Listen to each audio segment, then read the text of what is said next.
চট্টগ্রামের বায়েজিদ এলাকায় নির্মাণাধীন একটি ভবনের দেয়াল ধসে একজনের মৃত্যু হয়েছে।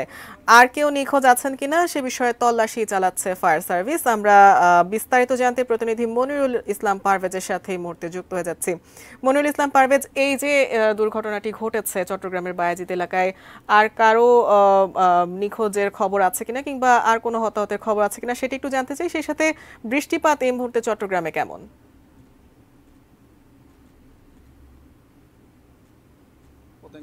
আমাদের জানিয়েছে সকাল থেকে গত রাত থেকে বৃষ্টি হচ্ছে, গুড়ি গুড়ি বৃষ্টি। এটি 132 মিলিমিটার বৃষ্টি এই পর্যন্ত রেকর্ড করা হয়েছে। আর এই যে কিছুক্ষণ আগে আমি এখন যেখানে রয়েছি ঠিক আমার পেছনে হয়তো আপনি একটি মরদেহ হয়তো দেখতে পাচ্ছেন যে পড়ে আছে। তবে এই ঠিক আমার ডান পাশে যে এলাকাটি, এটি একটি নির্মাণাধীন বলবো না, এটি অনেক আগে থেকে এই ওয়ালটি ছিল। তবে এটি 10 ফুট উচ্চতা ছিল। যেহেতু বাতাস হচ্ছিল, গুড়ি গুড়ি বৃষ্টি হচ্ছে, বাতাস হচ্ছে এবং ঠিক ঘূর্ণিঝড়ের যে প্রভাবটি, সেই প্রভাবেই এই ওয়ালটি কিন্তু ধসে পড়ে।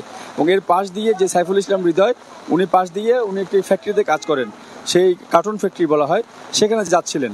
অর্থাৎ এই উনি যাওয়ার সময় যেহেতু 10 ফুট উচ্চতার একটি ওয়াল, সেটি কিন্তু ওনার গায়ের উপরেই চাপা পড়ে। এরপর দ্রুততার সময় ওনাকে এসে উদ্ধার করার পরে এই যে কিছুক্ষণ আগেই ফায়ার সার্ভিস সহ ছিল এখানে। যেহেতু উনি একাই ছিলেন, অনেকেই বলছেন যে এই ওয়ালটি নিচে আর কেউ চাপা নেই, ফায়ার সার্ভিসে সেটি জানিয়েছে।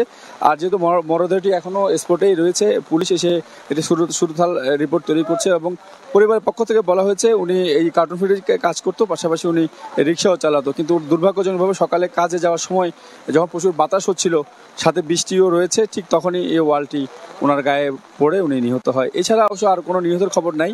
আর যেটি বলছি যে 132 মিলিমিটার বৃষ্টি এই পর্যন্ত রেকর্ড করা হচ্ছে, এখনও গুড়ি গুড়ি বৃষ্টি হচ্ছে। যে ঘূর্ণিঝড়ের যে প্রভাব, সেটি চট্টগ্রামে আমরা ভালোই দেখতে পাচ্ছি। আর এই বৃষ্টির প্রভাবে চট্টগ্রামের অনেকগুলো জায়গায় পানি উঠে গিয়েছে এবং নিচু এলাকা যেটিকে বলা হয়, বদদার থেকে আরম্ভ করে 16 শহর, এই নগরের সিডিএ, কর্নেলহাট, অলঙ্কার, আগ্রাবাদ, অনেক জায়গায় আমরা দেখেছি যে কোনো জায়গায় হাঁটু সমান, কোনো জায়গায় গলা সমান, এ ধরনের একটি অবস্থার মধ্যে রয়েছে।